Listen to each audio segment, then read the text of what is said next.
We know that since the beginning of Soviet times, Kazakhstan has undergone many changes, and they also affected the sphere of culture. But what exactly has changed? Let's see with you now.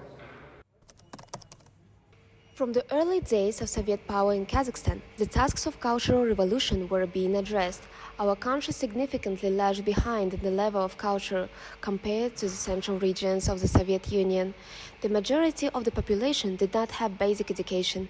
The peculiarity of implementing the cultural revolution in Kazakhstan consists of solving a dual task, overcoming cultural backwardness and forming a new Soviet system of educational, scientific and cultural institutions.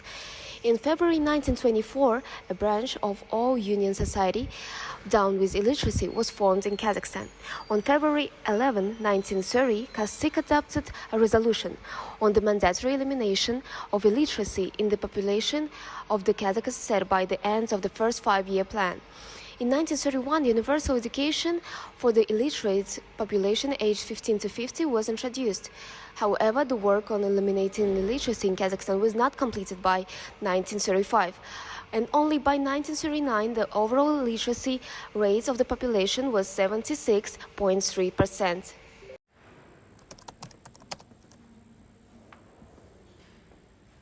The largest achievement in the field of science was the creation in 1932 of Kazakhstan base of the USSR Academy of Sciences. The Kazakh Research Institute of National Culture, which included sectors of the Kazakh language and literature and folk art, merged with the Kazakhstan base of the Academy of Sciences.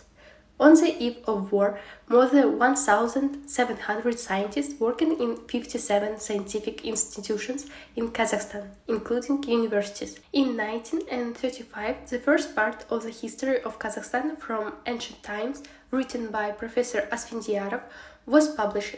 In the 2230s, Seyfulin, Mukanov, Baitursynov, Zhubanov created general works on the problems of Kazakh linguistics and literary criticism.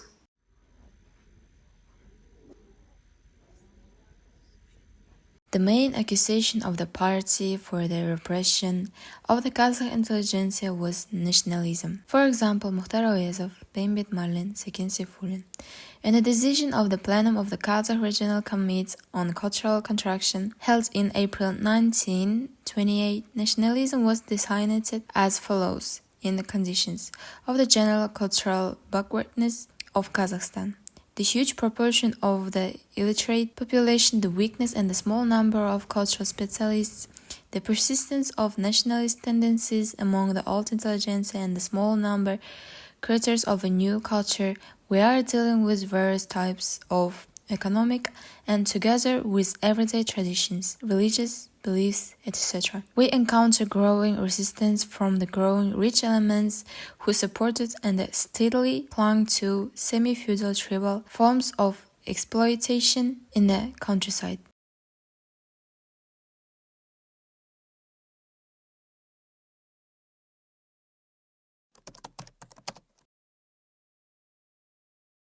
Since the Soviet Union was founded in Kazakhstan, attention began to be paid to art too.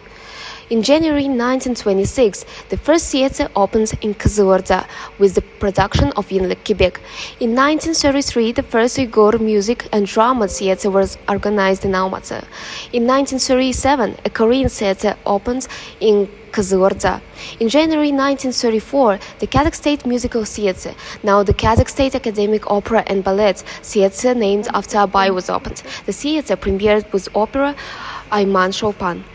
Amrika Shaubayev captivated the enlightened spectators of Europe with his powerful talent in Paris and in Frankfurt am Main. In May 1938, the first decades of Kazakh art took place in Moscow, where the operas Kızılcık and Jaubir were shown. We saw that in a short period of first modernization and the cultural revolution, the Kazakh essence of identity was lost. At the new stage of sovereign history, the creative transformation of the nomadic culture is in our hands.